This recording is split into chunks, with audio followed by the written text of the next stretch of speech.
गजानन माधव मुक्तिबोध का जीवन परिचय। जन्म 13 नवंबर 1917। जन्मस्थान श्योपुर ग्वालियर मध्य प्रदेश। पिता का नाम माधवराव मुक्तिबोध पुलिस विभाग में इंस्पेक्टर थे। माता का नाम पार्वती बाई। पत्नी का नाम शांता मुक्तिबोध। मृत्यु 11 सितंबर 1964 की लंबी बीमारी के बाद हबीबगंज भोपाल मध्य प्रदेश। शिक्षा। प्रारंभिक शिक्षा उज्जैन। BA 1938 इंदौर। MA हिंदी 1954 नागपुर विश्वविद्यालय। साहित्यिक परिचय। कविता संग्रह चांद का मुंह टेढ़ा है 1964 ही। भूरी भूरी खाक धूल 1980। उपन्यास विपात्र 1970। कहानी संग्रह काट का सपना 1966। सतह से उठता है आदमी 1971। आलोचना कामायनी एक पुनर्विचार 1952। एक साहित्यिक की डायरी 1965। नई कविता का आत्मसंघर्ष 1968। नए साहित्य का सौंदर्य शास्त्र 1971। मुक्तिबोध रचनावली 1980। 6 खंड में संपादक नेमिचंद्र जैन। समीक्षा की समस्याएं 1982। अन्य महत्वपूर्ण तथ्य 1940 में शुजालपुर शारदा शिक्षा सदन मध्य प्रदेश में अध्यापक रहे। आगरा के नेमिचंद जैन और प्रभाकर माजवे से मित्रता। तार सप्तक की मूल परिकल्पना यही बनी।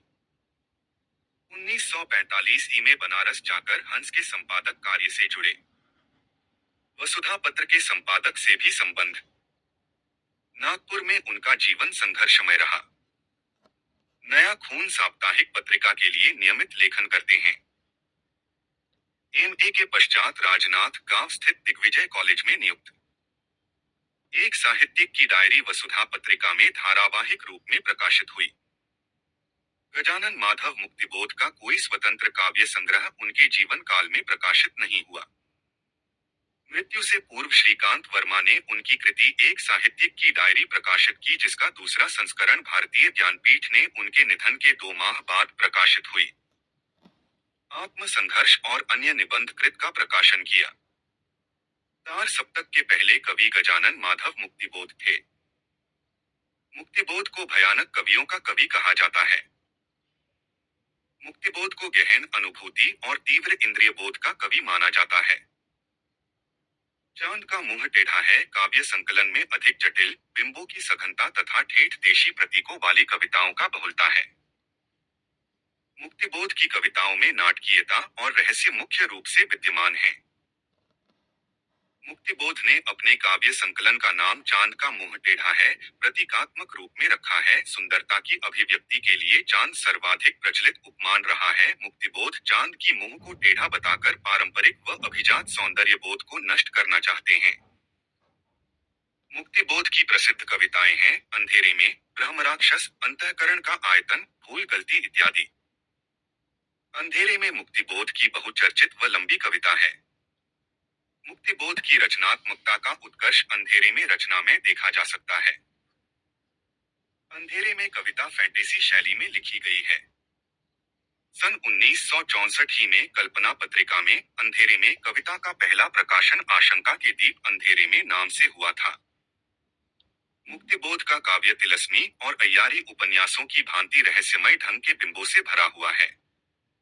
इसमें अद्भुत चमत्कार, भयावह चित्र, डरावनी सूरतें, आतंक आदि मिलता है। मुक्तिबोध में फैंटेसी को अनुभव की कन्या माना है।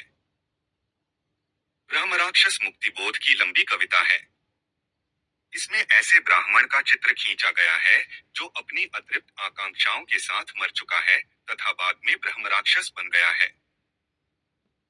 भूल गलती कविता में मुक्तिबोध में मनुष्य के अंगों एवं भावों का सजीव चित्रण किया है। फैंटेसी के संदर्भ में मुक्तिबोध के विचार।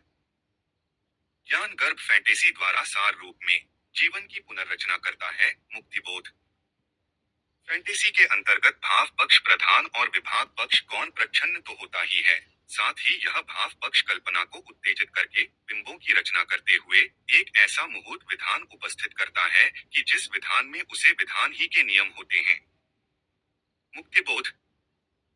यह नंगा फासिज्म है। लेखक को लोग घेरे शारीरिक क्षति की धमकी दे, इधर सरकार सुनने तक को तैयार नहीं, अभिव्यक्ति की स्वतंत्रता की हत्या की जा रही है।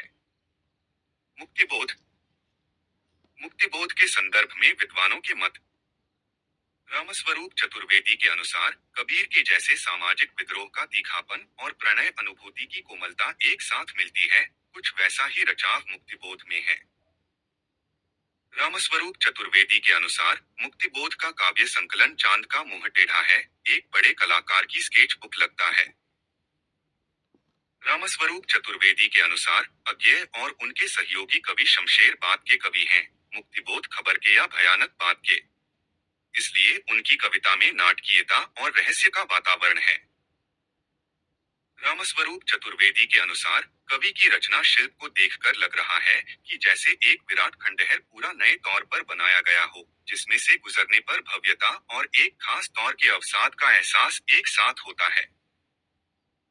नामवर सिंह के अनुसार यह तत्व अनदेखा नहीं किया जा सकता कि कविता के नए प्रतिमान के केंद्र में मुक्तिबोध है। नामवर सिंह के अनुसार नई कविता में मुक्तिबोध की वही स्थिति है जो छायावाद में निराला की थी। रामविलास शर्मा के अनुसार मुक्तिबोध को अंधेरे में कविता के नायक से अलग करके देखना असंभव है।